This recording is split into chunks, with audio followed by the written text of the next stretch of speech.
महामाये श्रीपीठे सूरपूजिते शंखचक्रगदाहस्ते महालक्ष्मी नमोस्तुते। श्री महालक्ष्मीला प्रसन्न करून घेण्यासाठी देवराज इंद्रांनी महालक्ष्मी अष्टकमची रचना पद्मपुराणात केलेली आढळते।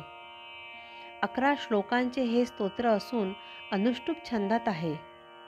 पहिल्या 8 श्लोकात महालक्ष्मीची स्तुती केली आहे, नंतरचे 3 श्लोक फलश्रुती आहे। एका श्लोकाचा अर्थ आपण रोज बघणार आहोत।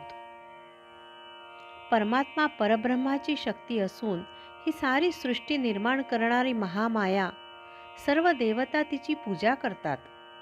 दुष्ट शक्तीच्या नाशासाठी शंख चक्र गदा हातामध्ये धारण करणाऱ्या महालक्ष्मी मातेला नमस्कार असो। अरूप अशा परमात्मा स्वरूपाला अनंत रूपे ती देते, म्हणून तिला महामाया म्हणतात। महामायेची 3 रूपे म्हणजे महासरस्वती, महालक्ष्मी आणि महाकाली।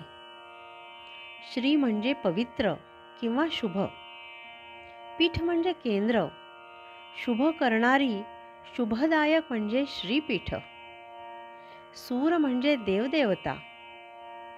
विश्वामध्ये असीम सौंदर्य उधळते, म्हणून तिला महालक्ष्मी म्हणतात। वर्षा ऋतूमुळे सर्व सृष्टी हिरवीगार होते, जणू काही तिने हिरवा शालू नेसला आहे।